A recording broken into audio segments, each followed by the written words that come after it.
আসসালামু আলাইকুম। আসসালামু আলাইকুম প্রিয় শিক্ষার্থীরা, সবাই কেমন আছেন? আসসালামু আলাইকুম প্রিয় শিক্ষার্থীরা, সবাই কেমন আছেন? তো আজকে চলে আসলাম আপনাদের সাথে। আমাদের ৪টায় কথা ছিল যদিও ক্লাসটা নেয়ার, কিন্তু ৪টার সময় ক্লাসটা নিতে পারিনি, তার জন্য আন্তরিকভাবে দুঃখিত। তো আজকে যে ক্লাসটা হবে সেটা হবে আমাদের পূর্ণাঙ্গ ৭০ মার্কের সাজেশনের উপর ক্লাস, বাংলা দ্বিতীয় পত্রের। তো বাংলা দ্বিতীয় পত্র নিয়ে আমাদের কম বেশি সবার মধ্যে একটু কনফিউশন আছে, ভয় ভীতি আছে। তো যাদের মধ্যে ভয় ভীতি আছে তারা একটু কষ্ট করে চেয়ার টেবিল নড়ে বসো। ইনশাল্লাহ আজকের ক্লাসে একটা পূর্ণাঙ্গ সাজেশন দিতে চলেছি। আমাদের আজকের ক্লাসটি ২টা পর্বে হবে। আমরা এখনকার ক্লাসে আমরা সাজেশন দিব, এবং এবং রাত ৯টার ক্লাসে আমরা ৩০ মার্কের সাজেশন নিয়ে আমরা পূর্ণাঙ্গ ক্লাস নিব। তো যারা যারা আমাদের সাথে যুক্ত হচ্ছে সবাই একটু কষ্ট করে বন্ধুদেরকে শেয়ার করে দাও, ক্লাসটা মেনশন করে দাও, যেন দ্রুত সবাইকে নিয়ে আমরা ক্লাসে উপস্থিত হতে পারি। সকল বন্ধুদেরকে একটু মেনশন করে দাও, সকল বন্ধুদেরকে একটু ক্লাসটা মেনশন করে দাও, সকল বন্ধুদেরকে একটু ক্লাসটা মেনশন করে দাও।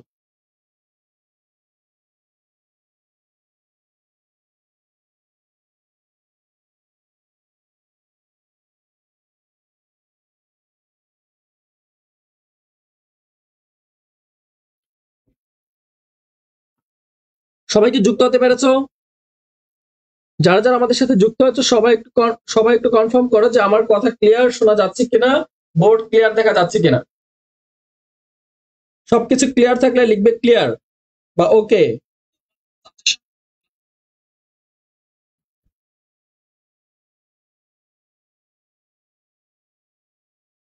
আয়শা পড়ছি, থ্যাংক ইউ। আমাদের সাথে মুন্নি যুক্ত হচ্ছে, পূজামণি চাকমা যুক্ত আছো, স্যার আসছি, স্যার আমি আছি, হ্যাঁ সবাইকে একটু মেনশন করে দাও, যেহেতু ক্লাসটা রাইট টাইমে হচ্ছে না। আমি আন্তরিকভাবে দুঃখিত, তবে তোমাদের কাজই করছিলাম, তোমাদেরকে কিভাবে আরো ভালো ভালো সাজেশন দেওয়া যায় এটা নিয়ে গবেষণা করছিলাম। তো ইনশাল্লাহ একটা ভালো পূর্ণাঙ্গ সাজেশন দিতে পারবো আজকের ক্লাসে আশা করি। তো তোমরা একটু সবাই কষ্ট করে ক্লাসটা শেয়ার করে দাও। তোমাদের আজকের ক্লাসে কিন্তু আমি প্রথম ক্লাসে ২টা পর্বে ভাগ করছি। আমি প্রথম ক্লাসে ৪টায়, সরি, এই ক্লাসটা ৪টায় না, এই ক্লাসটা শুরু হচ্ছে ৫টায়। আমরা ২টা পর্বে ভাগ করেছি। প্রথম পর্ব, এই পর্বে আমরা ৭০ মার্ক নিয়ে আমরা একটা পূর্ণাঙ্গ সাজেশন দিব। সাজেশন, কোনো জাদুবিদ্যা না, সাজেশন। ২ নম্বরে দেখো, দ্বিতীয় পর্বে আমরা আলোচনা করব ৩০ নাম্বার একটা পূর্ণাঙ্গ সাজেশন এবং বিশ্লেষণ ধর্মী ক্লাস। তো আজকের ক্লাসে আমি তোমাদেরকে একটা ধারণা দিব যে কিভাবে তুমি পড়লে বা আগামী একটা দিন কিভাবে তুমি রিভিশন দিলে কোন কোন বিষয়গুলো আইডেন্টিফাই করতে পারবা। যেহেতু আমাদের পূর্ণাঙ্গ বিস্তৃত একটা সিলেবাস, অনেক বড় একটা সিলেবাস, এই সিলেবাসটাকে কিভাবে আমরা কোন কোন বিষয়গুলোকে বাদ দিয়ে বা কোন কোন বিষয়গুলো যদি আমরা অ্যান্সার করি ভালো মার্ক কিভাবে পাওয়া যাবে, এই বিষয়ে কিন্তু আজকে ক্লাসটা নিব। সবাইকে আমি একটু সময় দিচ্ছি, ১ মিনিটের মধ্যে সবাই একটু কনফার্ম করো যে স্যার আপনার কথার সাথে কাজের মিল নাই। সেই সুলতান মাহমুদ, সেই কখন থেকে অপেক্ষা করছি, সরি ভাইয়া, সরি, আমি এক্সট্রিমলি সরি। আমি ৪টায় কথা দিয়েছিলাম কিন্তু আমি আসলে ৪টায় উপস্থিত হতে পারি নাই। আমি এক্সট্রিমলি সরি। আমি তো মানুষ ভাই, একটু একটু মানাই না, হ্যাঁ। তো আমি আমি যেহেতু ১টা ঘন্টা তোমাদেরকে অপেক্ষা করাইছি, তো আমি তোমাদেরকে এইটুকু এনশিওর করতে পারি যে ১টা ঘন্টা যে অপেক্ষা করছো, এই ১টা ঘন্টার ফল বিফলে যাবে না। আগামী ১ ঘন্টা তুমি ক্লাস করো, এই ১ ঘন্টা তুমি অনেক অনেক বেশি কিছু শিখতে পারবে, এবং কোন বিষয়টা তুমি উত্তর করলে পরীক্ষার খাতায় তুমি ভালো করতে পারবা, এই বিষয়গুলো নিয়ে আলোচনা করব। তো যারা যারা আমার সাথে যুক্ত আছে সবাই একটু বন্ধুদেরকে মেনশন করে দাও, শেয়ার করে দাও, শেয়ার করে লিখবে শেয়ার ডান। যদি শেয়ার করে থাকো সবাই লিখবে শেয়ার ডান।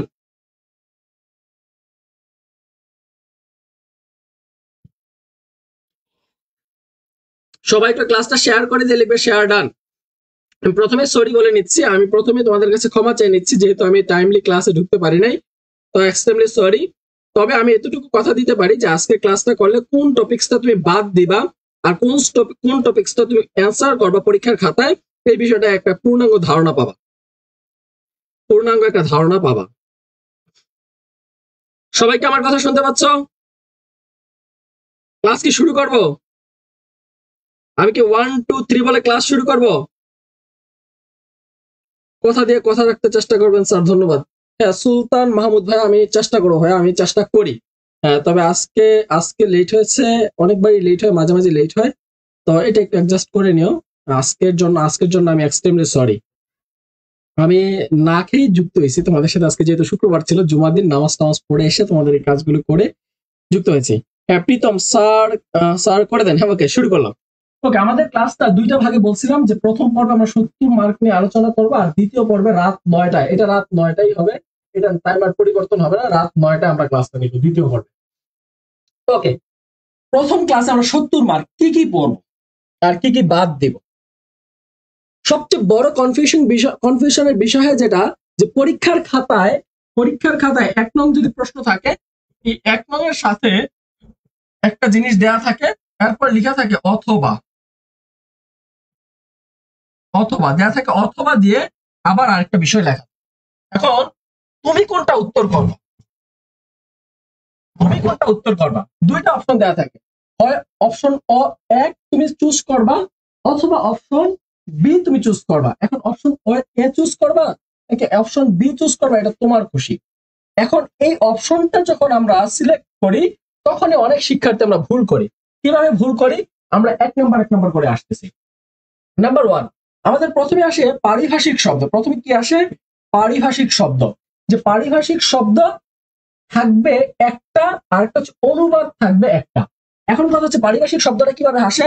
দেখো, তোমাদের 7টা শব্দ দেয়া, মানে 7টা ইংরেজি শব্দ দেয়া থাকবে, যার বাংলা করতে বলবে। কি বলবে, বাংলা অনুবাদ করো। অনুবাদ মানে পারিভাষিক শব্দ 7টা দেয়া থাকবে, যার বাংলা কি করবা, তুমি 5টা বাংলায় উত্তর দিবা, বা 10টা দেয়া থাকবে, 10টা তুমি উত্তর করবা।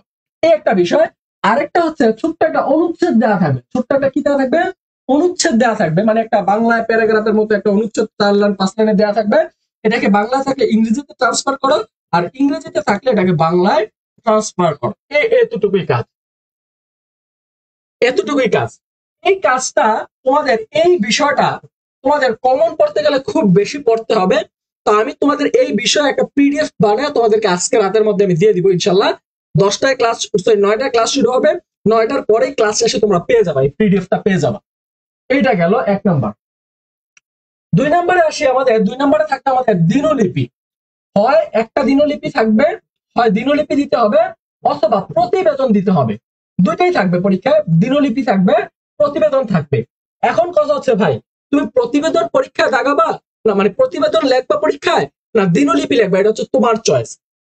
এখন আসি কোন কোন দিনলিপিগুলো পরীক্ষায় আসতে পারে। এর মধ্যে থেকে দেখো, তোমার এইচএসসি, দেখো তোমার এইচএসসি নির্বাচনী পরীক্ষায় পূর্ব রাত্রির একটি দিনলিপি লেখো। তুমি একদিনের দিনলিপি লিখবা, এই জায়গায় তোমার বলে নাই যে পুরো 1 মাসের ঘটনা লিখো। দিনলিপি সর্বোচ্চ সর্বোচ্চ তোমার হাতের লেখা যদি খুব বেশি বড় না হয়, খুব বেশি ফাঁকা না হয়, 2 পৃষ্ঠার বেশি লিখবা না। আর দিনলিপি লেখার চেষ্টা করবা, তোমার খাতাটা যদি এইভাবে হয়, মনে রাখবা এই বাম পাশের পেজ থেকে লিখবা, লেখা যাবে পৃষ্ঠার সার উল্টাইতে না হয়, এই দিক দিয়ে এসে এই জায়গায় শেষ করে দিবা। এর বেশি যাওয়ার কোনো দরকার নাই। তোমরা যা লিখবা জিস্ট কথাবার্তা লেখার চেষ্টা করবা, তাহলে দেখবা খুব ভালো হবে। এখন কথা হচ্ছে, দেখো আরেকটা আমি বলছি, কলেজ থেকে শিক্ষা সফরে যাওয়ার ঘটনা বর্ণনা করে একটা দিনলিপি লিখো। আরেকটা আসতে পারে নৌকা ভ্রমণ অথবা ট্রেন জার্নি, হয় নৌকা ভ্রমণ না ট্রেন ভ্রমণ। এই জায়গায় তুমি মেট্রো রেলটা চয়েস করে রাখতে পারো। মেট্রো রেল নিয়ে পরীক্ষা একটা প্রশ্ন আসতে পারে, হয় এখানে আসবে না ক্ষুদে গল্পে আসবে, কোনো না কোনো জায়গায় আসতে পারে। তবে তুমি যদি জিস্ট কথাবার্তাগুলো জেনে রাখো, তাহলে পরীক্ষায় কিন্তু তোমার মানে মেট্রো রেল সম্পর্কে তুমি কিন্তু তথ্য দিতে পারবা। একটু দেখো, পদ্মা সেতু দর্শনের অনুভূতি ব্যক্ত করে একটা দিনলিপি লিখো। দেখো, তোমার কলেজের উদযাপিত নবীন বরণ অনুষ্ঠান সম্পর্কে, নবীন বরণ অনুষ্ঠান হয় না তোমার কলেজে, নবীন বরণ ফার্স্ট ইয়ারে হয়েছিল না, এই নবীন বরণের অনুষ্ঠানের উপর ভিত্তি করে তুমি একটা দিনলিপি লিখো, একদিনের ঘটনা। সবসময় মনে রাখবা, দিনলিপিতে একদিনের ঘটনার স্থান পায়, ওই জায়গায় 2-3 দিনের গল্প কাহিনী লেখার কোনো সময় নাই। তোমার কলেজে বসন্ত বরণ, দেখো নবীন বরণ বসন্ত বরণ এই দুইটা জিনিস অনেকটা কাছাকাছি। একটা হচ্ছে ঋতু সম্পর্কিত বিষয় লিখবা, আরেকটা জায়গায় তুমি তোমার অনুষ্ঠান সম্পর্কিত বিষয় লিখবা। ধারাবাহিকতা একই। 5ই আগস্ট আমার কাছে মনে হয় কেন জানো, 5ই আগস্ট বা আমরা বলি যেটাকে 36 জুলাই, 5ই আগস্ট বা 36 জুলাই সম্পর্কে, মানে এই দিনটা তোমার কাছে কেমন ছিল, এই নিয়ে একটা দিনলিপি লিখো। আমার কেন যেন মনে হয় এই দিনলিপিটা আসতে পারে। একটা দিনে তোমার ঘটনাগুলো লিখো। তোমার এইচএসসি পরীক্ষার ফলাফল প্রকাশের দিনটা তুমি কেমন উদযাপন করবা? অনেকে বলবে ভাই টাকা পয়সা নিয়ে পালাই যাবো। তো অনেকেই দেখো দিনলিপি লিখবা নাকি প্রতিবেদন লিখবা। প্রতিবেদন কি ভাই, যেমন মনে করো যে তোমাদের পরীক্ষা পিছানোর জন্য তোমরা আন্দোলন করতেছো, এই নিয়ে তুমি একটা প্রতিবেদন জমা দিতে পারো শিক্ষা বোর্ড বরাবর, বা কোনো একটা পত্রিকা বা জার্নালে তুমি একটা প্রতিবেদন দিতে পারো। তো অনেকে দিনলিপি লিখবে, অনেকে প্রতিবেদন লিখবে। তবে আমি একটা জিনিস বলে রাখি, এটা হচ্ছে জাদুবিদ্যা সাজেশন।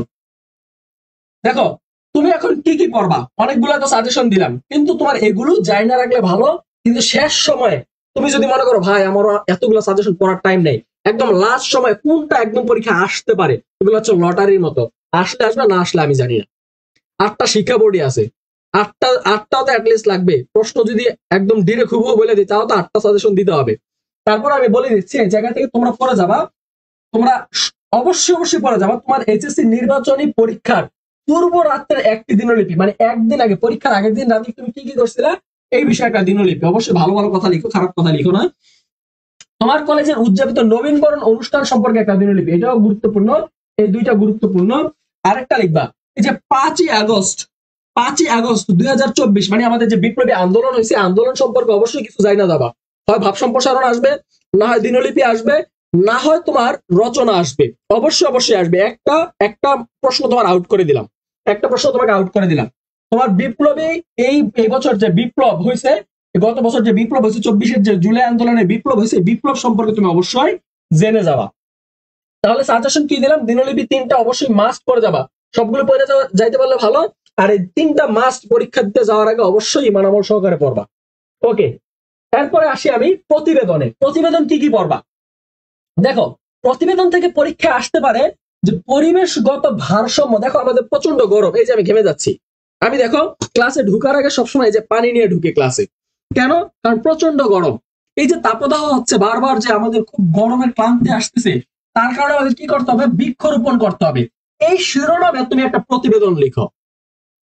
আরেকটা লিখতে পারো তোমার এলাকার আনুষ্ঠানিক একটি তথ্য ও প্রযুক্তি মেলা, তথ্য প্রযুক্তি মেলা হয় না তোমাদের উপজেলায়, এই মেলা উপরে একটা প্রতিবেদন লিখতে পারো। আরেকটা লিখতে পারো সাম্প্রতিক সময়ে ডেঙ্গু জ্বর কারণ এবং প্রতিকার। এই ডেঙ্গু জ্বর কিভাবে হচ্ছে, এর প্রতিকার কিভাবে করা যায়, এই নিয়ে সংবাদ প্রতিবেদন তৈরি করো। মানে সংবাদ একটা জার্নাল লিখো, বা সংবাদপত্রে একটা প্রতিবেদন জমা দাও, মানে যে পত্রিকাতে যে প্রতিবেদনগুলো আসে এইভাবে জমা দাও। এরপর দেখো সাম্প্রতিক দেশের সড়ক দুর্ঘটনা নিয়ে তুমি একটা প্রতিবেদন জমা দাও, এবং এই সড়ক দুর্ঘটনার প্রতিকারের জন্য করণীয় কি, এই নিয়ে একটা সুপারিশ সহ প্রতিবেদন জমা দাও। আরেকটা আছে যুব সমাজের নৈতিক অবক্ষয়। এটা পরীক্ষা কেন যেন আমার আসবে মনে হচ্ছে, এটা খুবই গুরুত্বপূর্ণ, পরিষ্কার দিয়ে রাখতে পারো। খাদ্যে ভেজালের কারণে এটা না আসার পসিবিলিটি বেশি। তারপর আমি দিয়ে রাখলাম তোমরা এইটা আসছে তোমার এলাকায় এই যে বৃক্ষরোপণ, প্রথম 2টা তোমরা পরিষ্কার দিয়ে রাখতে পারো। এখন আমাকে বলো প্রতিবেদন অ্যান্সার করবা কারা কারা? প্রতিবেদন অ্যান্সার করবা কারা কারা? একটু কমেন্ট করো দেখি। প্রতিবেদন অ্যান্সার করবা কারা কারা?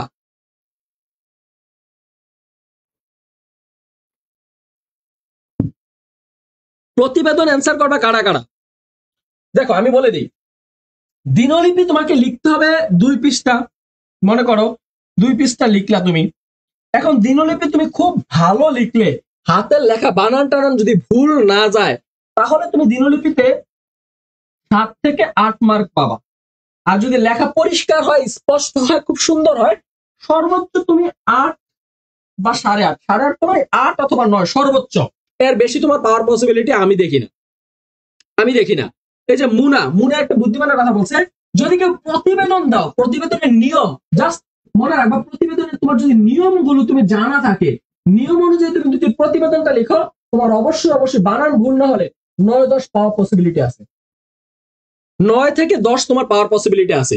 তার প্রতিবেদন অ্যান্সার করা হচ্ছে বুদ্ধিমানের কাজ। যদি তুমি সবগুলো নিয়ম জানা থাকে, যদি তোমার কমন পড়ে, তাহলে তুমি প্রতিবেদন লিখো। কারণ দিনলিপি হচ্ছে গল্প মারা কথা, এই জায়গায় গল্প মারা কথা তোমার মার্ক কম আসে, কিন্তু তোমার ব্যাকরণ বা ম্যাথের মতো যদি চাক্কা নাম্বার পাইতে চাও, তাহলে তোমাকে অবশ্যই প্রতিবেদন উত্তর করতে হবে, তাহলে তুমি ভালো মার্ক পাওয়ার আশা করা যায়। তাহলে চয়েস তোমার। তুমি যদি বলো যে ভাই আমি 7-8 পাওয়ার অ্যাবিলিটি রাখি, বা আমার এভারেজ একটা মার্ক হইলে হয়ে যাবে, এই জায়গায় আমি প্রেশার নিব না, তাহলে তুমি দিনলিপি উত্তর করো। আর যদি তুমি বলো না ভাই আমি প্রতিবেদন পড়ছি আগে, নতুন করে আবার আমার কথা আবার কেউ শিখতে যাও না, লোভে পড়ে আবার এখন প্রতিবেদন শিখতে যাও না। তোমার যদি মন স্থির করা থাকে তুমি দিনলিপি দেবা, তাহলে দিনলিপি পড়ো। আর যদি তোমার মন স্থির থাকে তুমি প্রতিবেদন লিখবা, তাহলে তুমি প্রতিবেদনে লিখো ভাই। কিন্তু আমার মনে হয় তুমি প্রতিবেদনটা খুব ভালো মার্ক পাইতে পারো যদি তোমার মানে ধারাবাহিকতা জানা থাকে, কিভাবে একটা প্রতিবেদন লিখতে হয় এটা জানা থাকে, তাহলে তুমি প্রতিবেদনে আসো, না হয় আসো। আবার এই জায়গায় যেমন 9-10 পাওয়া সম্ভব, এই প্রতিবেদনে আবার 5 পাওয়া সম্ভব। যেমন 9-10 আছে, আমার রিস্কও আছে।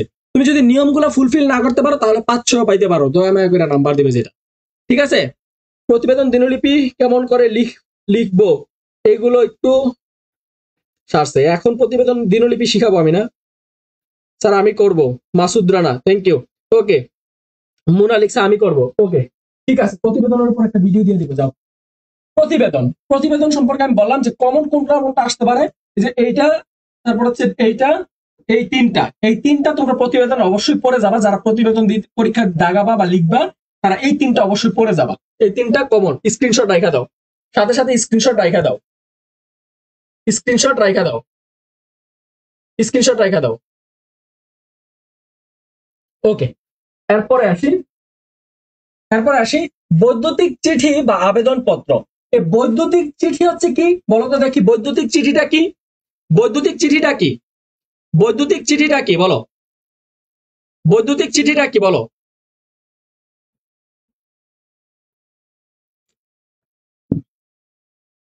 বৈদ্যুতিক চিঠিটা কি?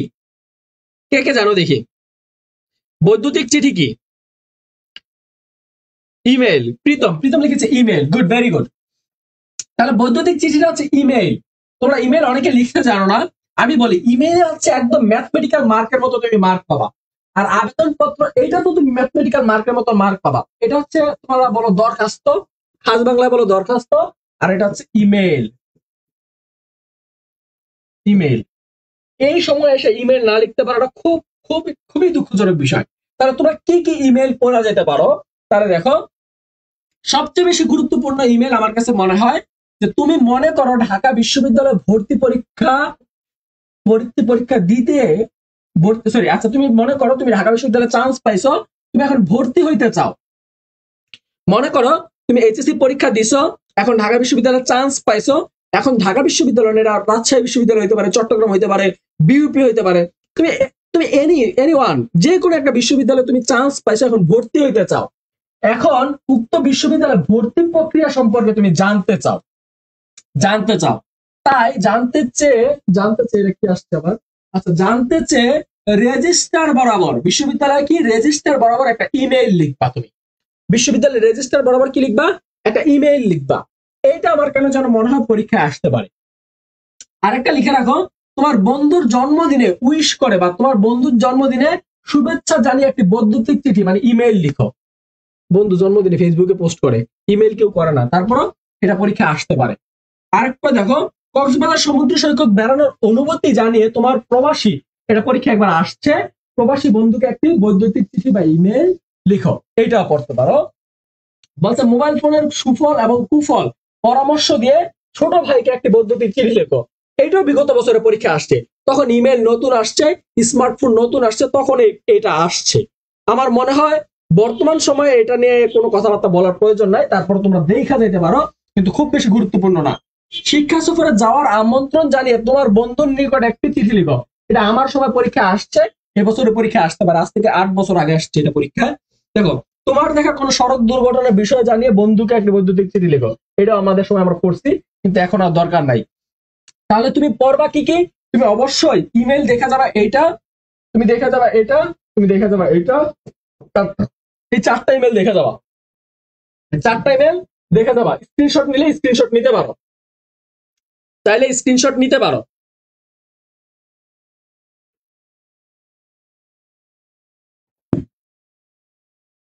ওকে, এখন দেখো ইমেলের আমি একটা নমুনা তোমাদেরকে এই জায়গায় দাঁড় করাই দেই, কিভাবে ইমেল লিখতে হয়।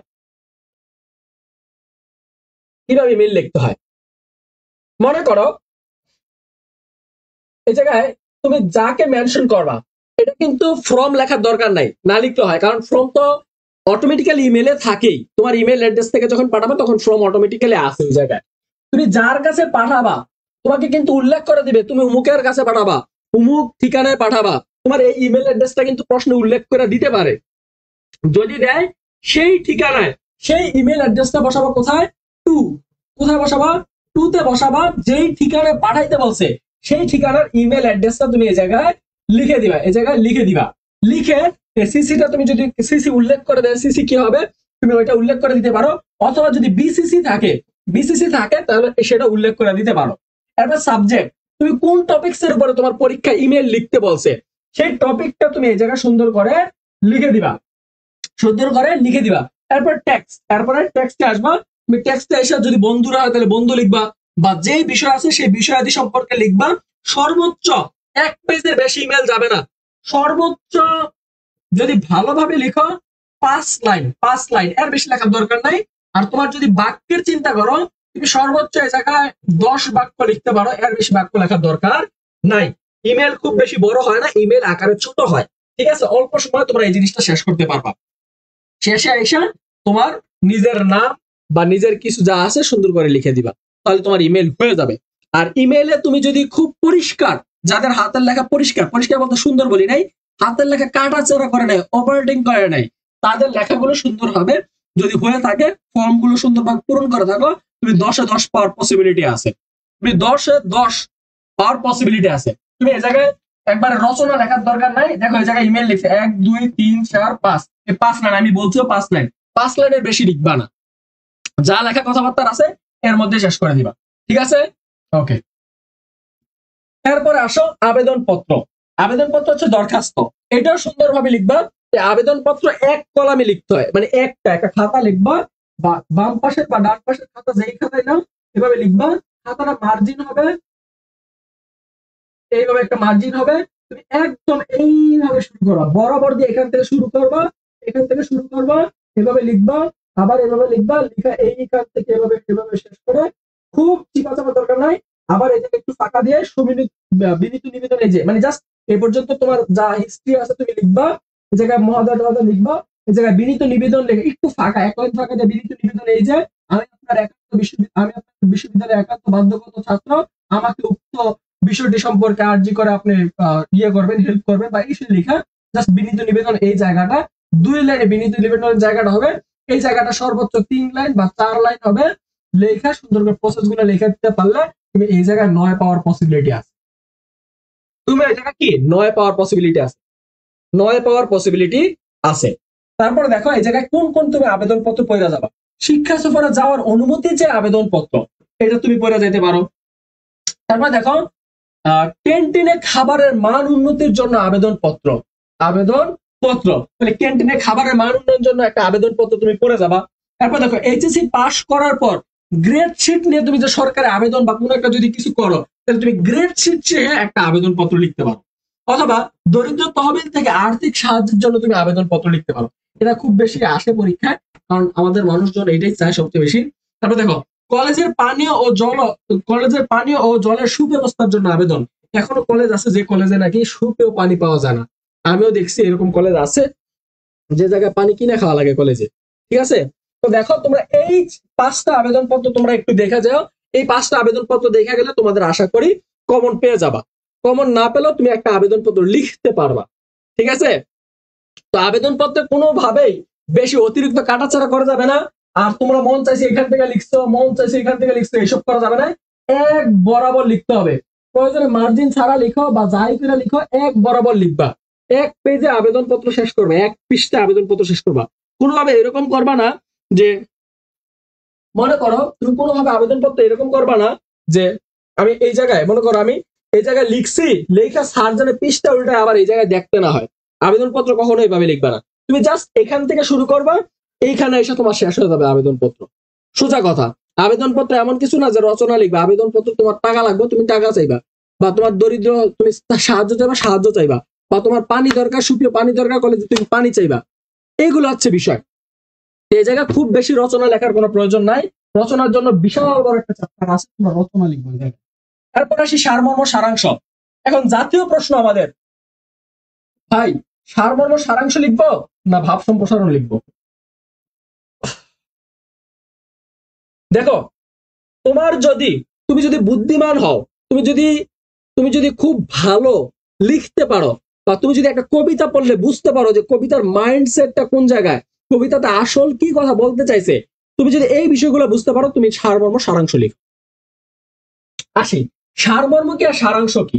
দেখো, সারমর্ম সারাংশ, একটা মনে করো একটা গল্প দেয়া আছে বা অনুচ্ছেদ দেয়া আছে, গল্পের একটা অংশ দেয়া আছে বা অনুচ্ছেদ দেয়া আছে, যেটা প্যারা প্যারা করে প্যারা প্যারা করে এরকম করে দেয়া আছে, মনে করো এরকম করে দেয়া আছে, বলবে উক্ত লাইনটির সারমর্ম লিখো, বা উক্ত সারমর্ম দুই কোনো একটা আসবে, সারমর্ম লিখো, অথবা আসবে সারাংশ।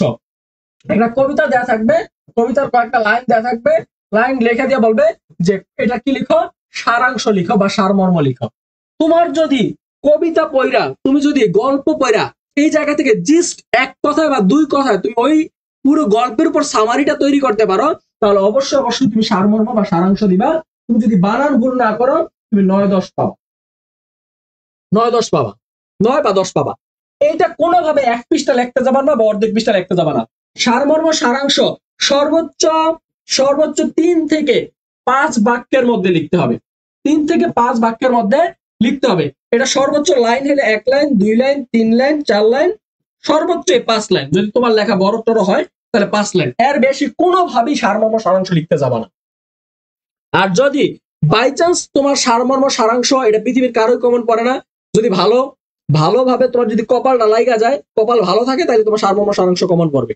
এছাড়া সারমর্ম সারাংশ কমন পাওয়ার পসিবিলিটি খুবই কম। তারপরে আমি কিছু সাজেশন দিব এই জায়গা থেকে আসতে পারে, ঠিক আছে?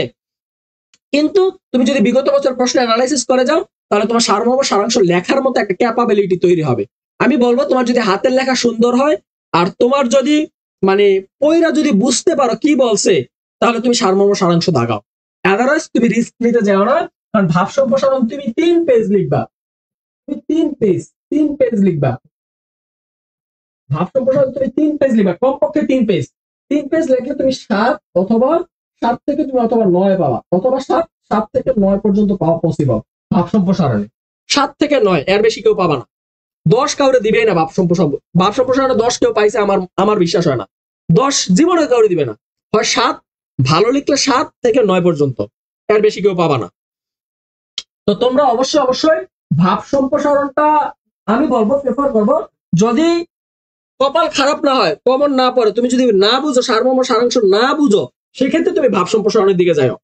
আর যদি তোমার যদি মনে হয় যে না আমি কি বলছে এই জায়গায় আমি একটু ভালোভাবে বুঝবো, পড়বো, 5টা মিনিট সময় দিব, কি বলতেছে কথাটা আমি চিন্তা করব, এরপরে আমি লিখবো 3 লাইনে 4 লাইনে আমি একটা কথা লিখবো, আমার কাজ শেষ। কিন্তু তোমার 1 ঘন্টা লাগে যাবে তুমি ভাব সম্প্রসারণ লিখতে গেলে, বা অ্যাটলিস্ট আধা ঘন্টা লাগবে তোমার ভাব সম্প্রসারণ লিখতে। কিন্তু তুমি যদি 10 মিনিট সারমর্ম সারাংশের বিষয়টা তুমি ভালোভাবে পড়ো, 10 মিনিট পড়ো, তুমি 5 মিনিটে লেখা শেষ করে ফেলতে পারবে। তোমাকে বিগত বছরের প্রশ্ন অ্যানালাইসিস করতে হবে, তোমাকে কবিতা পড়ে বুঝতে হবে, তোমাকে একটা সামারি পড়ে বুঝতে হবে যে জায়গায় কি বলছে, ঠিক আছে? ওকে, এই দেখো এখন সাজেশন কি দিয়ে দিব, এই ভাব সম্প্রসারণ আর সারমর্মের কি সাজেশন দিব?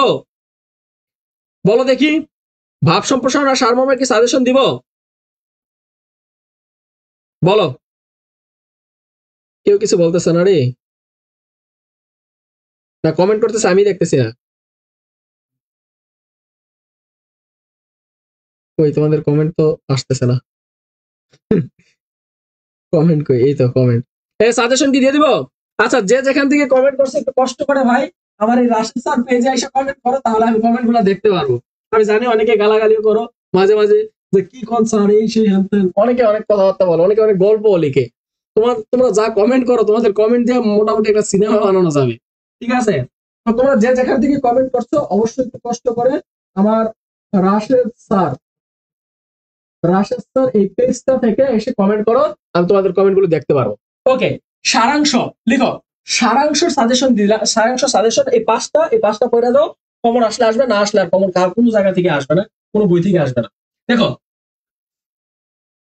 অভ্যাস ভয়ানক জিনিস, তারপরে ডট ডট ডট মানে হচ্ছে অনেক কিছু জায়গায় লেখা আছে, সারাংশ মানে হচ্ছে অনেক বড় একটা প্যারাগ্রাফের মতো আছে, 4-5 মানে 7-8 বাক্যের একটা 7-8 লাইনের একটা প্যারাগ্রাফের মতো আছে, ভাব সম্প্রসারণের মতো আছে। ওই জায়গা থেকে তুমি কি করবা, বলছে অভ্যাস ভয়ানক জিনিস, তাহলে সব পশু হবে। দেখো, এই জায়গায় অভ্যাস ভয়ানক জিনিস এই বিষয়টা হচ্ছে একটা, এই জায়গায় একটা অনেক বড় একটা লাইন আছে, বা তোমরা বইতে পাবা, গাইড বইতে পাবা, তো এই থেকে একটা তোমরা করতে পারো। আজকের দুনিয়াটা আশ্চর্য ভাবে, তারপর দেখো ডট ডট ডট দেওয়া আছে, সন্দেহ থাকে, যে জায়গায় দেখবা শুরু হয়েছে আজকের দিনটা আশ্চর্য ভাবে, ওইটা তুমি পড়ে দিতে পারো। দেখো চরিত্র ছাড়া মানুষের গৌরব, স্বাধীনতা প্রিয় চরিত্রবান মানে এই। তাহলে দেখো এই যে চরিত্র ছাড়া মানুষের গৌরব, এই লেখা দিয়ে শুরু হয়েছে, এরকম তুমি যদি কোনো গল্প পাও তাহলে তুমি পড়ে নিও। বিদ্যা মানুষের মূল্যবান সম্পদ, এটাও যদি তুমি পাও তাহলে তুমি পড়ে নিও। স্বাধীন হবার জন্য যেমন, তাহলে এই জিনিসটা তুমি একটু পড়ে নিও। তাহলে এগুলো হচ্ছে গল্পের মতো থাকে, ছোট্ট একটা গল্প, মানে হচ্ছে ছোট্ট একটা ভাব সম্প্রসারণের মতো থাকে, এরকম কয়েক লাইন থাকে, আর 7-8 লাইন থাকে। তুমি এটা পড়া বুঝা কি করবা, তুমি জাস্ট 2 লাইন অথবা 3 লাইনে তুমি একটা সারমর্ম, মানে হচ্ছে এই পুরো তুমি একটা প্যারাগ্রাফ পড়া, তুমি এটা থেকে কি করলা, জাস্ট মূল কথা না, সারমর্ম মানে মর্ম, এই জায়গায় মেইন কথাটা তুমি জাস্ট 2-3 লাইনে এই জায়গায় উল্লেখ করে দেবা। সর্বোচ্চ তোমার খাতায় 2-3 লাইন হবে, এর বেশি কোনোভাবে যেন না হয়। নীল প্রজাপতি লিখেছে, আসসালামু আলাইকুম স্যার, কেমন আছেন স্যার? আলহামদুলিল্লাহ, অনেক ভালো আছি। ওকে, এরপরে আসো সারমর্ম। সারমর্ম হচ্ছে কবিতা থাকবে, ওই কবিতার মাঝখান থেকে কি করতে হবে, মনে করো 7-8 লাইনের একটা কবিতা দেওয়া আছে, ওইখান থেকে তুমি পড়া কবিতা থেকে তুমি 3 লাইনের মধ্যে একটা বা 2 লাইনের মধ্যে একটা মূল কথা লিখবা, একদম জিস্ট কথাটা লিখবা। দেখো কি কি আছে, যে বসুমতী কেন তুমি একেবারে ছাড়ে, তারপর দেখো কিছু দৈন্য আছে, কিছু দৈন্য যদি আসে আসুক, কিছু দৈন্য যদি আসে আসুক, মানে দারিদ্রতা যদি আসে আসুক, দুঃখ বাজাস। তারপর দেখো ভবন ভালে ভাসে পান্তরাগ, ধন্য তত্ত্ব মানে, এটা যদি পাও লিখতে পারো। বন্ধু বুলিনি জুট, তারপর দেখো নবীরা ক্ষুধার মৃত, তারপর দেখো পরের কারণে স্বার্থ দিয়ে আমরা লিখি না, যে আমার পরে প্রত্যেকে আমরা পরের তরে, আমরা বলি না পরের কারণে স্বার্থ দিয়া প্রত্যেকে আমরা পরের তরে, এরকম একটা আমাদের কবিতা আছে, ওই কবিতা থেকে সুন্দর করে তোমরা লিখে রাখতে পারো। সাম্প্রতিক সময় আমরা দেখতে পাচ্ছি যে সোনার তরী, রবি ঠাকুরের সোনার তরী কবিতা থেকেও আমরা দেখছি যে আমাদের সারমর্ম আসছে। আবার এটাও আসছে যে এটা পরীক্ষা আসছে যে সুকান্ত ভট্টাচার্যের একটা লাইন আছে এরকম, যে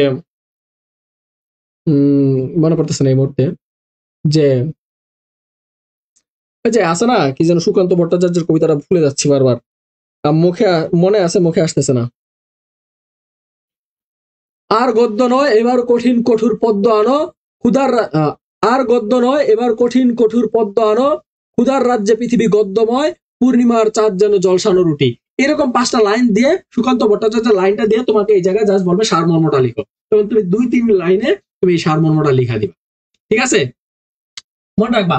সারাংশের ক্ষেত্রে মনে রাখবা, সারাংশ, এই যে একটু আগে বলছিলাম সারাংশের কথা, এই সারাংশের ক্ষেত্রে মনে রাখবা তোমার এই যে বিভিন্ন একটা প্যারাগ্রাফের মতো থাকে, ওই জায়গায় শেষের 2-3 লাইনের মধ্যে তোমার কিওয়ার্ড গুলো দেওয়া থাকে। তোমরা অনেকে কি করো, এই সারমর্ম মানে সারাংশ দেখা তোমরা হুবহু লাইন কপি করে আইনা তোমরা মাইরা দাও, 2-3 লাইনে মাইরা দাও, মনে করো স্যার তো নাম্বার দিবেই, কেন স্যার ঠেকা পড়ছে নাম্বার দেওয়ার জন্য না, এই জায়গা থেকে নাম্বার তোমার কোনোভাবেই, এই প্যারাগ্রাফ থেকে কোনোভাবে তোমরা কোনো বাক্য কপি করবা না, কোনোভাবেই না। বাক্য কপি করলে তুমি মার্ক পাবা না। তুমি তোমার ভাষায় 2 লাইন লিখো, তোমার কথাই হচ্ছে তুমি এটা বুঝে তোমার ভাষায় 2 লাইন লিখো, তাহলে তোমার হয়ে যাবে। ওকে, তারপরে আসি সারমর্ম, সারাংশ, যার যেটা ভালো লাগে লিখো।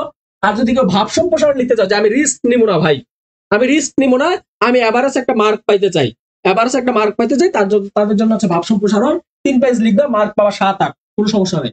দেখো বলছে বনেরা বনের সুন্দর, শিশুরা মাতৃক্রোশে বা মাতৃকোলে, এটা পরীক্ষা আসতে পারে। অর্থ অনর্থের ভুল, এটাও আসতে পারে পরীক্ষায়। গতি যার নিশ্চয় দুর্নীতি, মানে যার চিন্তা ভাবনা নিচু, সে অবশ্যই নিচুই হইতে পারে। সুশিক্ষিত লোক মাত্রই সশিক্ষিত। তারপরে দেখো জ্ঞান যেখানে সীমাবদ্ধ, বুদ্ধি সেখানে আড়ষ্ট, মুক্তি সেখানে অসম্ভব, এইটা নিয়ে তোমরা একটু লিখতে পারো। তৎকালীন সময় ব্রিটিশ সরকার যখন ক্ষমতায় ছিলেন, তখন ঢাকা বিশ্ববিদ্যালয়ের বুদ্ধিজীবীরা একটা সংগঠন ছিল, তাদের একটা পত্রিকা ছিল, জার্নাল ছিল, সেই পত্রিকার নাম ছিল শিখা। আমার বইয়ের নাম তো শিখা, আচ্ছা যাই হোক, তাদের পত্রিকার একটা কলাম বের হইতো, সেই কলামের নাম ছিল শিখা। সেইখানে প্রথম পেজের বড় করে লেখা থাকতো, জ্ঞান যেখানে সীমাবদ্ধ, বুদ্ধি সেখানে আড়ষ্ট, মুক্তি সেখানে অসম্ভব। তাহলে এই দেখো, এই লাইনটা দিয়ে তোমাদের কি করতে হবে, তোমাকে লিখতে হবে যে জ্ঞান মানে যেখানে জ্ঞান নাই, বুদ্ধি নাই, চিন্তা ভাবনা নাই, সেখানে কি নাই, বুদ্ধি আসবে কই থেকে? বুদ্ধি আসতে পারে না। আর যদি মানুষের মধ্যে বুদ্ধি না থাকে, সেই মানুষের মুক্তি কিভাবে হবে? কোনোভাবেই মুক্তি হবে না। তাহলে কি কি বলছে? বলছে যেখানে জ্ঞান, যেখানে কি বলছে, জ্ঞান যেখানে সীমাবদ্ধ, অল্প একটা গণ্ডির মধ্যে আছে, অথবা বুদ্ধি সেখানে কিরকম হবে? আড়ষ্ট, মানে একটা বস্তার মধ্যে যদি আমরা থাকি, বা বস্তার মধ্যে যদি কিছু থাকে, এটা একটা সীমাবদ্ধ একটা জায়গা আছে, কোয়ারেন্টাইন একটা জায়গা আছে, সেখানে কি হতে পারবে না? বিস্তার করতে পারবে না। হ্যাঁ, মুক্তি সেখানে যদি আমাদের বুদ্ধিও না থাকে, তাহলে এই জায়গা থেকে আমরা বের হইতে পারবো না। ঠিক আছে, এটাই বলছে। আশা করি তোমরা বড় মানুষ, তোমরা বুঝতে পারবে এই বিষয়গুলো। দেখো, প্রকৃতির উপর আধিপত্য নয়, চাই প্রকৃতির সঙ্গে মৈত্রের বন্ধন। দেখো, এই বিষয়টা তোমরা বর্তমান সময়ে যে গরমটা লাগতেছে, এই গরম সম্পর্কে তোমরা লিখতে পারো যে আমাদের এই প্রকৃতিতে যে দিন দিন যে তাপ বৃদ্ধি পাচ্ছে, তাই সেই তাপ কিন্তু আমরাই সৃষ্টি করতেছি। আমরা এই যে এসি লাগাচ্ছি, কিন্তু এয়ার কন্ডিশন লাগাচ্ছি, কিন্তু আমরা গাছ লাগাচ্ছি না। এই বিষয় নিয়ে হাবিজাবি নিয়ে সুন্দর করে লিখতে পারো 3 পেজে। তবে মনে রাখবা, ভাব সম্প্রসারণের মূল ভাব অংশে, মানে একদম শুরুতে মূল ভাব অংশে 3 লাইনে, 3 লাইন লিখবা। 3 লাইনে একদম মূল কথাটা, এই পুরো যে তিল্লা ফাল্লা তুমি যে খাস কাটা গল্প লিখবা, এই গল্পর 3 লাইনে তুমি একটা সামারি দিয়ে দিবা যে তুমি কি সম্পর্কে লিখতেছো। 3 লাইনে তুমি বুঝাই দিবা যে আমি এইরকম কিন্তু স্যার, আমি কিন্তু 8 মার্ক পাওয়ার এবিলিটি রাখি, আমি কিন্তু স্যার খুব কড়া স্টুডেন্ট, আমি কিন্তু A+ স্টুডেন্ট স্যার। এইরকম তুমি 3 লাইনের মধ্যে স্যারকে একটা হিন্স দিয়ে দিতে হবে। তারপরে তুমি একটু গ্যাপ দিবা, দিয়ে তুমি ইচ্ছে মতো লিখবা।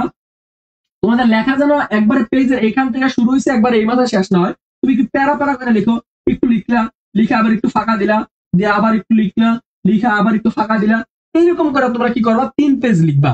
লেখা উপসংহারে আইসা আবার সেম ভাবে এই জায়গায় 3 লাইন লিখছো, এই জায়গায় 3 বা 4 লাইনের মধ্যে তুমি উপসংহারটা লেখা দিবা।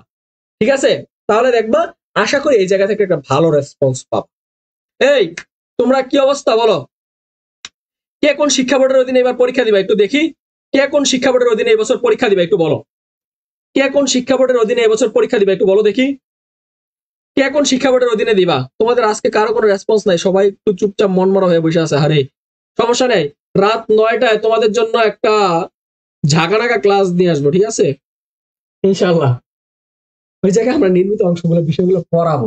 মূলত আজকে এখন সাজেশন দিচ্ছে, তখন পড়াবো। দেখো, বলছে সংলাপ বা খুদে গল্প। সংলাপটা কি ভাই? তোমরা যে মেসেঞ্জারে টুংটাং করো না, মেসেঞ্জারে টুংটাং করো, এটা হচ্ছে সংলাপ। ইংরেজিতে আমি বলি, এটা আমরা বলি না ডায়ালগ লিখো, যেমন বলি শুভ সকাল টিনা, তো টিনা আবার বলে যে শুভ সকাল রাশেদ, আবার বলে কেমন আছো, তখন আবার বলে আলহামদুলিল্লাহ ভালো আছি। আবার বলে যে আজকে এত গরম লাগছে কেন, বলছে জানো না প্রকৃতিতে কিরকম হয়েছে, প্রকৃতিতে অনেক গরম। ঠিক আছে, এরকম করে লিখলো একজন এই পাশ থেকে, আরেকজন একদম এই পাশ থেকে লিখলো। আবার বললো ঠিক আছে, আমরা এর জন্য কি করতে পারি। তখন বলছে এদিক থেকে টিনা আবার বলতেছে যে আমার মনে হয় যে আমরা যদি অনেক গাছ লাগাই, তাহলে আমাদের এই বিষয়টা জলবায়ু পরিবর্তন হবে এবং আমরা অনেক বেশি তাপ থেকে মুক্তি পেতে পারবো। তখন বলছে হ্যাঁ টিনা, তুমি তো একদম এক্স্যাক্টলি রাইট কথা বলেছো। এই যে একটা সংলাপ, এই যে একটা কথোপকথন দাঁড় করানো, তুমি লিখলা, মনে করো চট্টগ্রাম বোর্ড থেকে আমাদের সাথে যুক্ত আছে, আমাদের সাথে ঢাকা বোর্ড থেকে যুক্ত আছে মাহমুদ হাসান, আমাদের সাথে আইবি যুক্ত আছে যশোর থেকে, আমাদের সাথে পূজামণি চাকমা আছে চট্টগ্রাম থেকে। হ্যাঁ পূজামণি চাকমা, বাকিরা কোথায়? তোমার বন্ধুরা কোথায়? কালকে যে যারা ছিল তারা কোথায়? সবাই কি পাহাড়ে হাওয়া খেতে গেছে? ওকে, যারা যারা যুক্ত আছো সবাইকে অসংখ্য ধন্যবাদ। তো দেখো, এই যে একটা কথোপকথন দাঁড় করাইলাম, এটাকে বলা হয় ডায়ালগ। তোমরা আবার কেউ এই পাশ থেকে লিখো না, আমি এটা মেসেঞ্জারের ক্ষেত্রে বলছি। এদিকে একজন নাম হবে, এদিকে একজনের নাম হবে, একজন প্রশ্ন করবে, আরেকজন উত্তর দিয়ে আবার প্রশ্ন করবে। এইরকম করে তোমরা একটা কথোপকথন, একটা স্টাইল দাঁড় করাবা, যেটাকে আমরা বলি সংলাপ। ঠিক আছে, খুদে গল্প, খুদে গল্প তোমরা দাগাইতে পারো বা খুদে গল্প তোমরা লিখতে পারো। খুদে গল্পটা কি? একটা টপিক্স এর উপর তুমি একটা গল্প লিখবা। গল্পটা অবশ্যই অবশ্যই 2 পৃষ্ঠা, সর্বোচ্চ তোমরা 3 পৃষ্ঠা লিখবা, কিন্তু লেখাগুলো স্পষ্ট হতে হবে। স্পষ্ট মানে সুন্দর এমন না, স্পষ্ট মানে হচ্ছে কাটা চিরা করো না ভাই, তোমরা ওভাররাইটিং করার জন্য মাস্টার। ওকে, দেখো সংলাপ কি কি আসতে পারে। আমার মনে হয় এবছর যদি সংলাপ আসে কোনো না কোনো শিক্ষা বোর্ডে, আমি শিক্ষা বোর্ডের নামগুলো কেন নিলাম, যে এই কোনো না কোনো শিক্ষা বোর্ডে স্টার্লিং নিয়ে একটা কথোপকথন বা সংলাপ আসতে পারে। দেখো, স্টার দিয়ে রাখো যে স্টার্লিং বাংলাদেশের মানুষের উপর কেমন প্রভাব ফেলার বা কেমন প্রভাব ফেলবে এই নিয়ে দুই বন্ধুর মধ্যে একটি সংলাপ রচনা করো। এটা কোনো বইতে নাই, কোনো জায়গায় নাই। তুমি স্টার্লিং সম্পর্কে একটা ধারণা রাখা যাও, কারণ এটা আসতে পারে যে 47,000 টাকা প্রথমে কিট লাগে, কিট কিনতে হয়, তারপর মাসে 4,000 হোম প্যাক আছে, দুইটা প্যাকেজ আছে, একটা হোম আর একটা স্ট্যান্ডার্ড। তো এই জায়গায় 4200 টাকা মাসে মান্থলি বিল দিতে হয়। তো এটা নিয়ে তুমি একটু লিখবা। মনে করো এক বন্ধু বললো যে শোনো, এই যে চুমকি কে আছে, চুমকি আছে না কে আছে, এই জায়গায় পূজা আছে, মনে করো আমি পূজাকে বললাম জানো তো পূজা, বাংলাদেশে কিন্তু এখন স্টার্লিং চলে আসছে। তখন পূজা বলবে যে হ্যাঁ, শুনেছি তো স্যার যে স্টারলিংক নাকি বাংলাদেশের সকল জায়গায় নিরবিচ্ছিন্ন নেটওয়ার্ক প্রোভাইড করবে। তখন আমি বলবো হ্যাঁ এটাই তো, স্টারলিংক তো হচ্ছে একটা স্যাটেলাইট ভিত্তিক একটা নেটওয়ার্ক সিস্টেম, যেখানে ঝড় হোক, তুফান হোক, জলবায়ুর যে কোনো পরিবর্তন হোক, কোনোভাবে ইন্টারনেট বিচ্ছিন্ন হবে না বা সংযোগ বিচ্ছিন্ন হওয়ার পসিবিলিটি নাই। তখন পূজা বলবে ও আল্লাহ তাই নাকি স্যার, হ্যাঁ তাহলে তো আমাদের এটা অনেক খুবই ভালো হয়, যেহেতু আমরা রিমোট অঞ্চলে থাকি, পাহাড়ি অঞ্চলে থাকি, আমরা ক্লাস করতে গেলে বা আমরা যদি ফ্রিল্যান্সিং করি সেক্ষেত্রে আমরা অনেক সময় নেটওয়ার্কের ইস্যুর কারণে আমরা ক্লাস করতে পারি না, আমরা আমার দৈনন্দিন ইন্টারনেটে কাজগুলো করতে পারি না, এগুলো আমাদের নিত্যদিনের সঙ্গে লেগেই আছে। আমরা চাইলেও যে কোনো মুহূর্তে কাউকে ইমেল পাঠাতে পারি না, যে কোনো সময় আমরা চাইলেই কোনো একটা বৈদ্যুতিক বার্তা পাঠাতে পারি না, আমাদের এই সমস্যাগুলো লেগেই আছে। আমাদের কিন্তু স্টারলিংক এখন থেকে এই সমস্যাগুলো সমাধান করতে পারে। তোমরা এই বিষয় নিয়ে সুন্দর করে একটু বললা, এই বিষয়গুলো নিয়ে কি করলো, দুইজনে একটু কথোপকথন বললাম। তখন এই স্টারলিংকের একটা নেগেটিভ সাইড তুলে ধরবা যে স্যার এটার বিল কত আসতে পারে। তখন আমি বলবো যে এটার বিল প্রথমে স্ট্যান্ডার্ড কিট কিনতে হয়, একটা কিট বা রাউটার কিনতে হয়, যেগুলোর দাম একটু ব্যয়বহুল, 42,000 টাকা লাগে। তারপর বিদ্যুৎ বিল মানে আর সার্ভিস চার্জ মান্থলি এত এত টাকা লাগে। তখন বলো ও মাই গড, এটা কি সবাই কিনতে পারবে? তখন তুমি বলবা যে না স্যার, এটা তো সবার জন্য না, বা সবাই চাইলেও কিনতে পারবে না। যারা রিমোট অঞ্চলে থাকে, যারা নেটওয়ার্কের সংযোগের বিচ্ছিন্ন মানে ওয়াইফাই বা কেবল ব্রডব্যান্ড লাইনের যারা সংযোগ বিচ্ছিন্ন, বা যারা রিমোট অঞ্চলে থাকে, তাদের জন্য এই টাকার চেয়ে অনেক বেশি সুবিধা হবে। এখন চাইলেও গ্রামের মানুষ স্টারলিংকের মাধ্যমে কি করতে পারবে, ফ্রিল্যান্সিং করতে হবে, শহরে আসা আর যানজট করবে না। এই বিষয় হাবিজাবি নিয়ে তুমি একটা পজিটিভ একটা নেগেটিভ দিক নিয়ে তুমি জাস্ট 2 পেজের বা 1.5 পেজের একটা কথোপকথন, একটা সংলাপ তৈরি করবা। এটাই হচ্ছে তোমার ডায়ালগ বা সংলাপ। তাহলে স্টারলিংক নিয়ে তুমি একটু তথ্য রাখলে তুমি কিন্তু পারবা এই বিষয়টা লিখতে। তারপর আছে মাদকাসক্তির কুফল, মানে মাদকের কারণে মানুষের কি কি হয়, মাদকাসক্তির কুফল, এবং এই কুফল থেকে তুমি কিভাবে বের হবা বা এই সমাজকে কিভাবে উদ্ধার করা যায়, এই বিষয় নিয়ে কিন্তু তুমি চাইলে তোমার বন্ধুর সাথে করতে পারো, একটা সংলাপ করতে পারো। তারপর দেখো বৈশ্বিক উষ্ণতা, আমি বলছি যে এই বৈশ্বিক উষ্ণতা এই বিষয় নিয়ে আমি একটু আগে বলছি যে গাছ লাগাতে হবে, এই বিষয় নিয়ে তুমি তোমার বন্ধুর সাথে কথাবার্তা বলবা। তারপর দেখো মেট্রো রেলের যোগাযোগ ব্যবস্থার মাইল ফলক, এই বিষয়ে তুমি একটা বলবা যে মেট্রো রেল আসছে, এখন আর জ্যাম লাগে না ঢাকা শহরে, চাইলেই উত্তর থেকে সাই করে একবার মতিঝিল চলে যাওয়া যায় 40 মিনিটে। এই নিয়ে একটা তুমি একটা কথোপকথন বলবা। ওকে, এরপর আসি উচ্চ মাধ্যমিক পরীক্ষায় পাশের পর ভবিষ্যৎ পরিকল্পনা নিয়ে দুই বন্ধুর সাথে সংলাপ। তাহলে আমার মনে হয় সংলাপটা তোমরা খুব ভালোভাবে দিতে পারবা, যেহেতু তোমার মেসেঞ্জার টুকটাক করে টাইপিং করে অভ্যাস, তোমরা এটা পারো ভালোভাবে। তো এই ছিল সাজেশন সংলাপের, তোমরা একটু নোট করে নিতে পারো অথবা স্ক্রিনশট নিতে পারো। তোমরা কি নোট করছো? এই বাচ্চারা নোট করছো? বাচ্চারা সবাই নোট করছো? এই নোট করছো, নোট করছো সবাই? নোট কি ডান? আল্লাহ আইস একদম, সবার কি নোট ডান? পানি খেলে তো মারা যাবো রে, একটু নর্মাল পানি দে।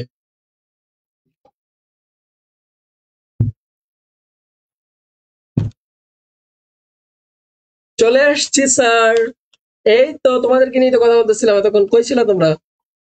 এখন আসছো?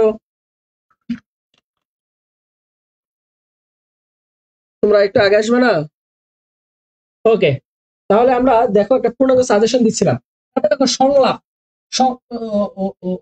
ওই জায়গায় স্টার দেওয়া আছে। দেখো গুরুত্বপূর্ণ বিষয়গুলো দেখানো আছে, তোমরা কি কি পড়বা, এইটা পড়বা। তারপর হচ্ছে তোমরা বৈষ্ণিক উচ্চতা পড়বা। তারপর হচ্ছে মেট্রো রেল সম্পর্কে পড়তে পারো। এই সবগুলো গুরুত্বপূর্ণ, তোমরা যেটা ভালো লাগে পড়ো, যেটা ভালো লাগে ছেড়ে দিও। ঠিক আছে, তারপরে দেখো খুদে গল্প, খুদে গল্প নিয়ে দেখো।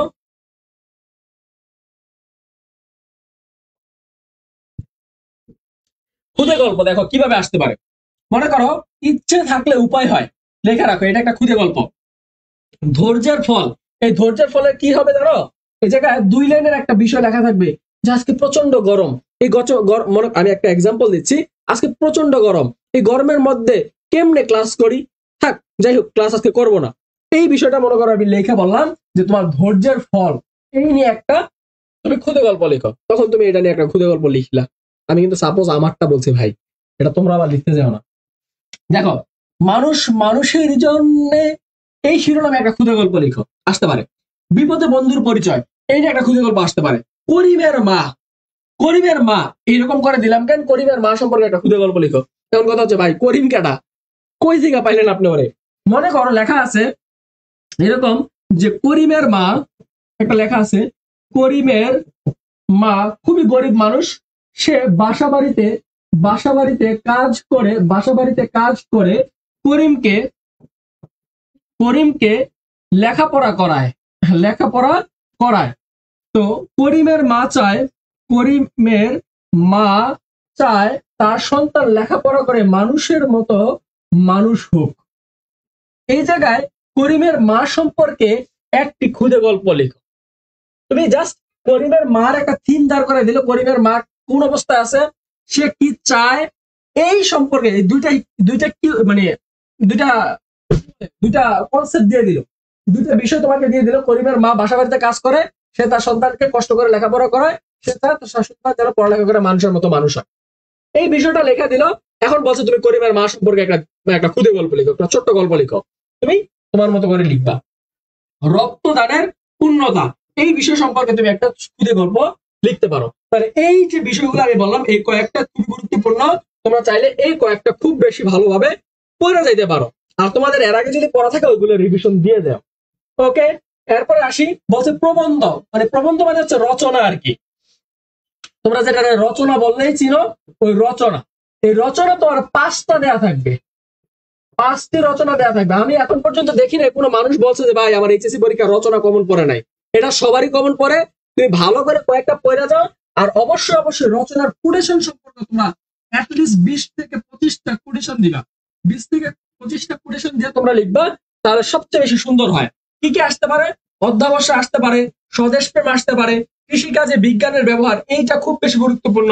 আমাদের অর্থনৈতিক উন্নয়নে নারী সমাজের ভূমিকা, এই যে অনেকগুলার এনজিও টেনজিও যা আছে সব নিয়ে আসবা, কারণ এটা খুবই বেশি গুরুত্বপূর্ণ। বাংলাদেশের ষড়ঋতু, এই জায়গায় তুমি জলীয়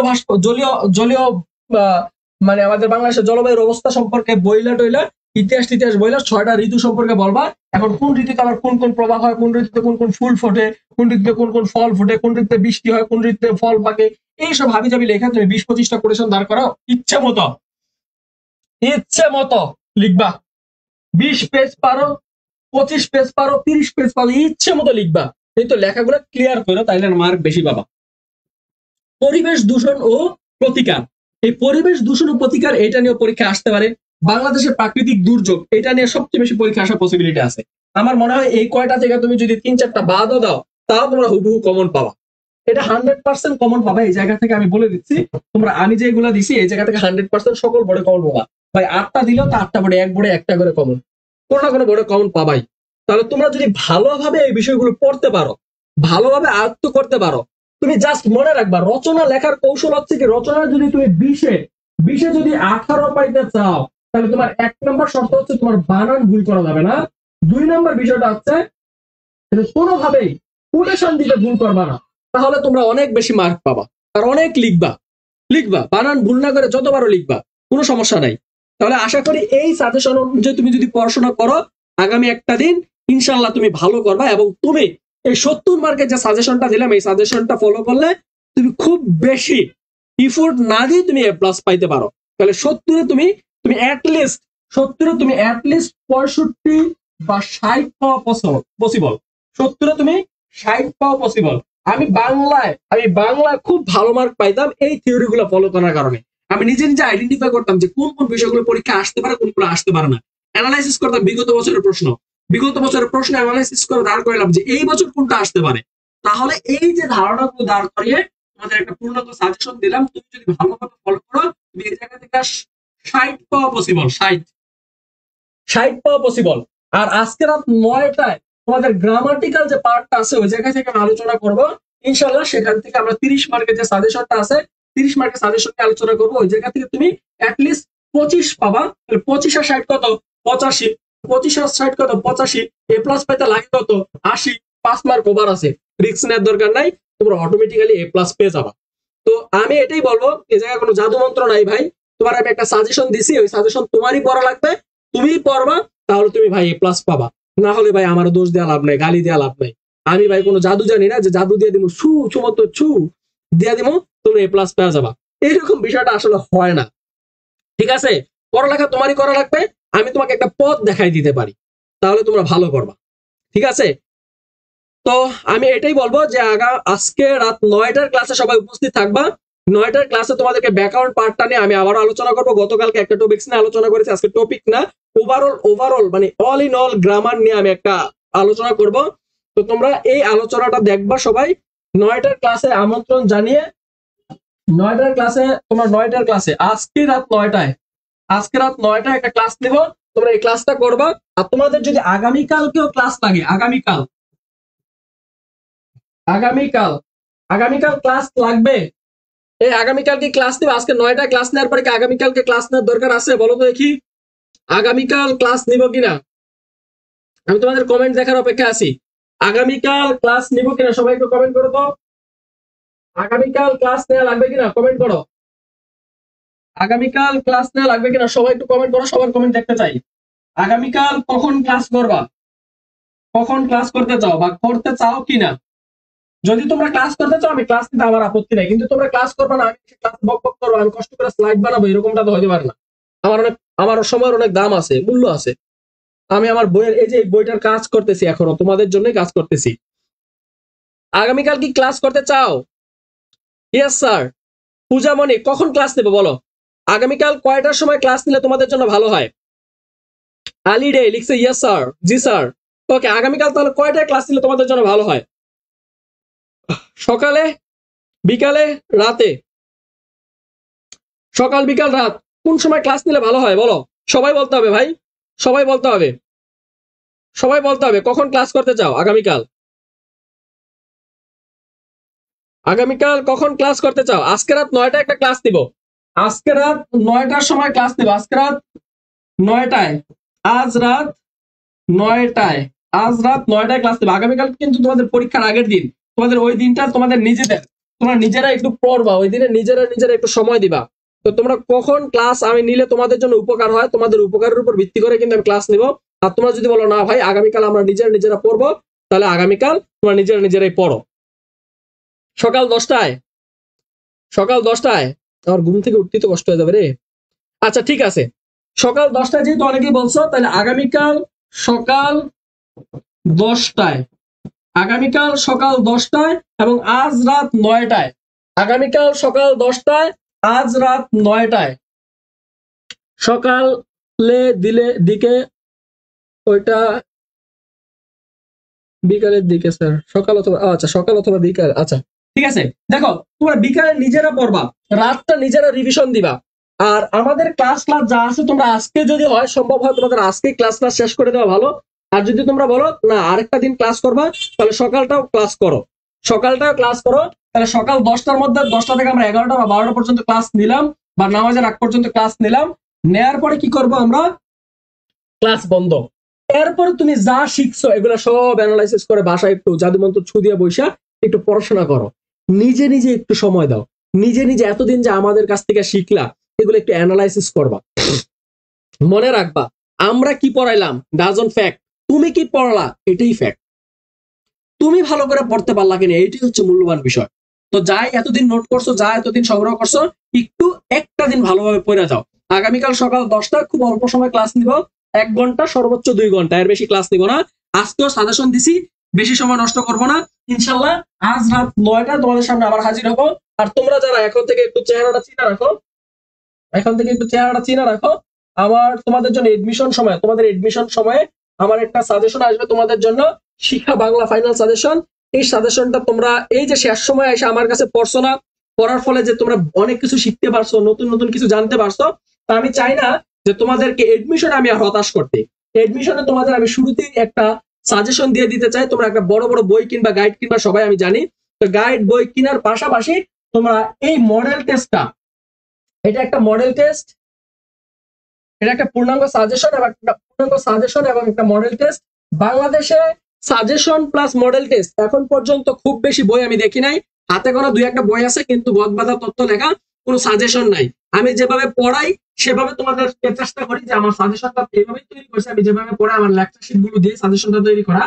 আমি আমার লেকচার শিট প্ল্যান অনুযায়ী আমি তোমাদের একটা সাজেশন, সেই সাথে একটা পূর্ণাঙ্গ মডেল টেস্ট দেওয়ার চেষ্টা করেছি। মডেল টেস্টটা বিশ্ববিদ্যালয়ে, তোমার বিশ্ববিদ্যালয়ে কিভাবে প্রশ্ন আসে, পরীক্ষায় কিভাবে প্রশ্ন হয়, ঢাকা বিশ্ববিদ্যালয়ে কিভাবে প্রশ্ন হইতে পারে, চট্টগ্রামে কিভাবে প্রশ্ন হয়, রাজশাহীতে কিভাবে প্রশ্ন হয়, প্রত্যেকটা বিশ্ববিদ্যালয়কে অ্যানালাইসিস করে করে আলাদা আলাদা তথ্য দিয়ে আলাদা আলাদা তোমাদের একটা মডেল টেস্ট দেওয়া আছে। প্রত্যেকটা বিশ্ববিদ্যালয়ের জন্য চূড়ান্ত মডেল টেস্ট আছে এবং সম্মিলিত মডেল টেস্ট সম্মিলিত একটা বই তোমরা পরীক্ষার পরে সবাই হাতে পেয়ে যাবা। আর অথবা তোমরা রকমারিতেও পেয়ে যাবা। এবং আমার রাশেদ স্যার পেজ তো আছে তোমাদের সরাসরি, তোমরা তো আমার স্টুডেন্ট, তোমাদেরকে সরাসরি দেওয়ার জন্য আমার রাশেদ স্যার পেজ থেকেও আমরা প্রি অর্ডার নিব। তো তোমরা চাইলে এখন থেকে ছবিটা দেখে রাখো, চিনে রাখো, এই বইটাই তোমাদেরকে আমি হাতে তুলে দিতে চাই এডমিশন সময়। তো তোমরা সবাই ভালো থাকো, সুস্থ থাকো, দেখা হবে তোমাদের সাথে আবারও আজকে রাত 9টায় ক্লাসে। তোমাদের বন্ধুদেরকে সবাই একসাথে ক্লাসে চাই, একটা ধামাকা একটা ক্লাস হবে, একদম বাংলা ব্যাকরণ খুব হবে আজকের ক্লাসে। সে পর্যন্ত ভালো থাকো, সুস্থ থাকো, সবার সাথে আবার দেখা হবে রাত 9টায়। আল্লাহ হাফেজ।